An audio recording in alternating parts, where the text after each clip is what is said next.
Ever tried mixing the perfect colors and ended up with a muddy mess instead? Or maybe you're after a specific color but can't seem to get it right. Today, I'll reveal the hidden techniques that will have you mixing colors like a pro. For this exercise, I'm starting off with a clean palette. I want you to start off with a clean palette today and just choose a color, just one color, because this is the one color that we are going to use as our base to mix all our other colors. For me, I chose this really lovely blue. It's a little bit opaque, but I think it's going to work. So color mixing can be frustrating. You think you know the basics, but there's a whole nother level to it. Today we're going to break down these little known secrets that make the difference between muddy colors and stunning vibrant colors. So imagine having the skills to mix any color on the spot and every time. Today I'm going to show you exactly how I achieve this and how I've practiced my color mixing. One of the most common color mixing mistakes is not understanding the rule of undertones. It's tempting to mix two colors together and hope for the best without knowing how undertones work. You could end up with something far from what you expected. Undertones show warm versus cool. So in blues, reds, and yellows, the colors have either a warm bias or a cool bias. And this is something that you learn in color theory. But for today, we're just going to play around and have some fun because we don't need those little details right now. In this first example that I've got here, this blue that I'm using has a cool bias, and the red I'm using has a warm bias. It's a permanent red. And as I mix the two together, you'll see how you get a brown kind of purple, but it has a slight brown tone, which means the red pulls the warm bias of the color. In the next one, I use quinacridone rouge, which has a cool bias. Using two cooler colors together gives you a more vibrant purple.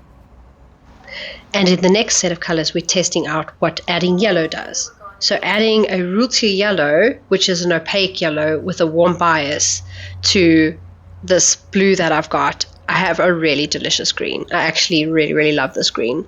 And that's another thing. The only way that you're going to be able to find what colors you love is by mixing up these color palettes and doing these test pages.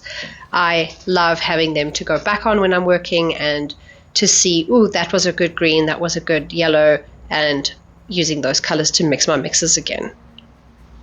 When I made the first mix, I added the two colors together in a 50-50 ratio. Then as I worked on through the color, I just added more of the one color.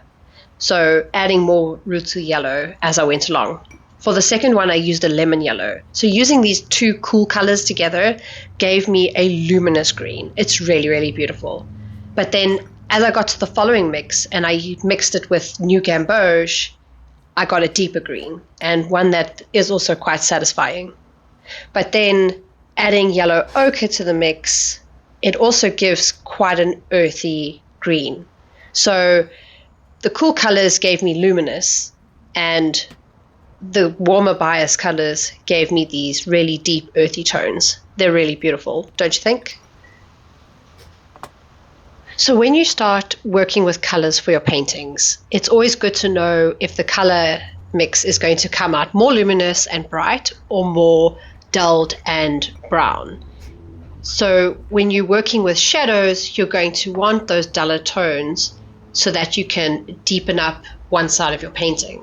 But if you want something bright, where you want to emphasize where light is coming from, then you're going to want the brighter colors. So this is where understanding warm and cool colors is a game changer, because mixing warm yellow with a cool blue will give you a completely different green than when you're mixing two cool colors together.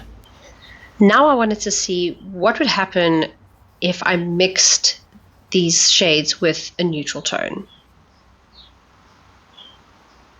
So a blue and a neutral gives me gray. And I was very interested by that because that would make a really wonderful shadow color. And then going in and adding Potter's pink to it, and it darkened up my Potter's pink. So I was loving that. So when I mixed this turquoise blue color with my neutral tone, I loved the gray that it pulled out. It just darkened it up. And if you're creating a moody scene with a rainy day or you just want some shadow tones, then we already know that adding your neutral tint gives you this really beautiful grayed undertone in your colors. And it's really beautiful. So the last thing I wanted to do with this page is just to write in the colors that I used. one day in the future, I'm probably not going to remember what color I used, especially if I'm changing out my palettes or doing different things.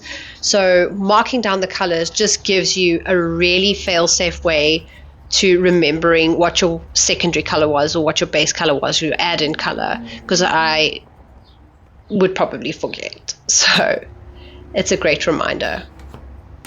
And this is it, the final palette.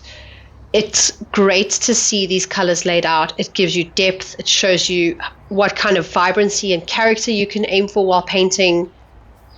And understanding these undertones and experimenting with layering and mixing your colors gives you next level to your color mixing. So if you've ever struggled with color mixing, give this technique a try, post your results, ask any questions in the comments, and I would love to see how your colors turn out.